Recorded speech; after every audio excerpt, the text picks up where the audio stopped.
Hello, Bob Staple here. I'm being joined by CRW 9559 CRW. Clearly, you should know me by now. We should, especially after that wonderful ballet video we did. Ah, yes, it's a wonderful ballet video. It's wonderful. And today we are going to do a review that originally I said I wouldn't do, but hey, why not? Yeah. We are reviewing a games console that was first announced in 2005 and then released at the end of 2006. It's the one and only PlayStation 3. Yes, PlayStation 3.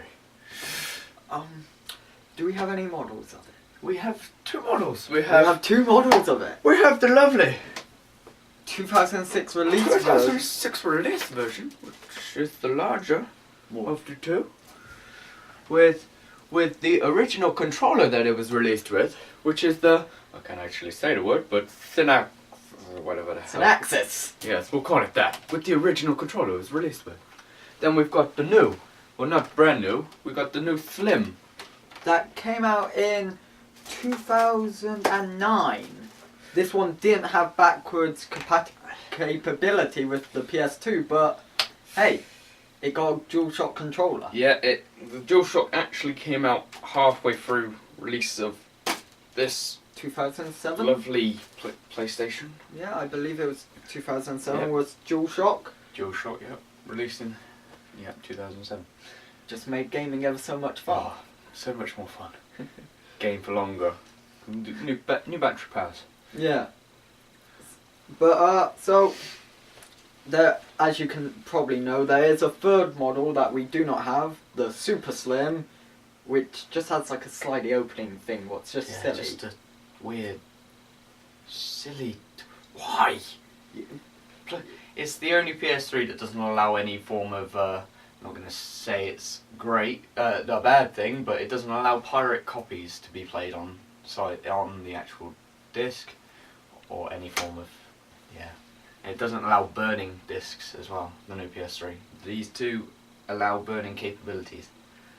Well, so let's talk about these two, the ones we have in front of us. We'll start off with the original.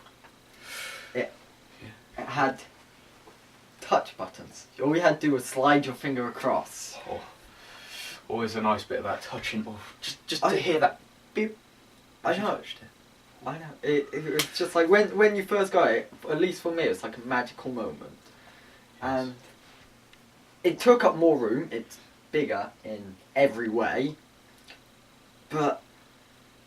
And so the Slim, they made it smaller, but they got rid of the touch and added buttons. Buttons. Still made the same beep, but just didn't feel the same. Didn't have that capability of the wow factor. I know.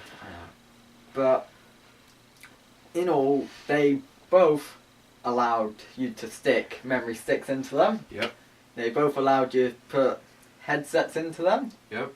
They both had the PlayStation Network on them. Yes, they both did. With the same layout. All in all, the insides are very similar, but this, I believe the max you could get was only 80 gigs. 80 gigs, yes. Where the Slim, was it 320? 320, yes. But this larger PS3, you could actually buy an internal memory, which could be 120 gig. But I don't think you can anymore. You can buy bigger now, but... Yeah, and of course, the Super Slim can go all the way up to 500. Yeah, 500. Just buy a computer if you're going to do that. Well, who needs to game that much? I mean, games, I'll say this, you may think they take up a lot of memory. They don't, they really don't. No, they really don't. I mean, you can fit about 20 games into 1 gig. Well, yeah, I've played, how many games have I got over here? I've got about 15 games, 16 games, maybe 20 games, I don't know. But every single one of those was played on this, and somehow still I haven't been able to fill the memory. So, so it's more or less the game memory, it's more about the install, not what is it called? So it can be run. Man, I'm really bad with technical words. It's the. I know. I can't think right now. I'm sure the people watching know. I'm probably just spamming us with comments saying, "You fools! It's called this." Yes, probably are. But that's probably where most of the memory's taken up. But the memories of the games themselves take up nothing. Yeah. The one good thing about this PS3, I believe, is so much better than the Slim, just basically because it was I've never had this one overheat on me. This one has overheated on me several times. It's been horrible. And also the USB ports on this, you could only, if you wanted to charge a controller, and say you wanted to charge a controller and wear a wired headset, you'd have only space for that. Where with this one, it had four USB slots, so you could put in music if you wanted to. Yeah. Put in headphones, charge 2 controllers as well. So you had way more capability with the larger one than you did with the slimmer one. And also you had the capability of plugging in external ports, which is so much better, I believe, than... Yeah, I must say, I've never had a PS3 overheat on me, so I think... Not a gamer enough. You need to be a pure gamer. I'm not a pure gamer, clearly. But if I am right in saying, this one, as I'm just having a quick look, doesn't have on it, on the bottom of here, as you might be able to see, I don't know, there's a little on and off switch just there, which makes, so of course you can turn them both off there, but of course then, as you may notice, there's always that little red light saying there is still power going in. The off button there, power off completely. If anything, this is a better energy saver as well. Better energy saver, yes. I would say this one's the nicer one because also you got to play the old PS2 games on it. Yes! Good old PS2 games. Just with this one, it kind of, when you put in the disc it says please update, you'd update it and it'd say sorry you can't actually play this. So you're like, well thanks for wasting my time, PlayStation. Yeah, I mean, it's a shame they removed backward capability, especially as they increase the memory size.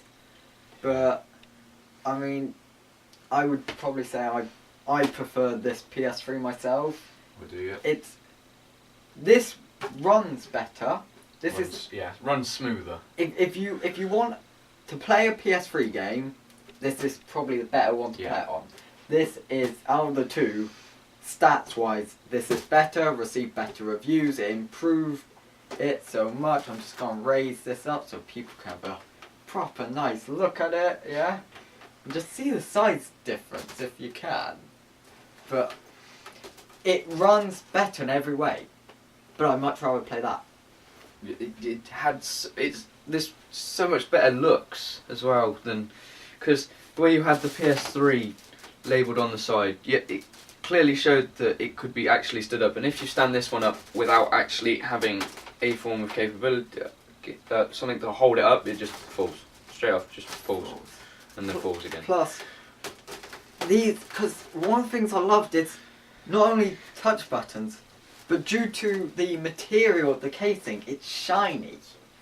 It's shiny. These are little silly things, but they're little silly things I love. So, all in all, I gotta go with the chunky original PS3 to be my favourite. Chunky is my favourite, but with the controllers, I'd have to say the DualShock is always the better controller, because this one you can see straight through it if you hold it up to a light. Plus the DualShock is slightly heavier. Feels like a better controller as well. Yeah. Just it feels more sturdy. So you know you're not going to break it if you end up getting angry at a game and snapping it and going, oh, I've just snapped a controller. Because I know a lot of people out there, they get very frustrated at Call of Duty games like that and everything. They're like, hate you. Or throw the controller around the room.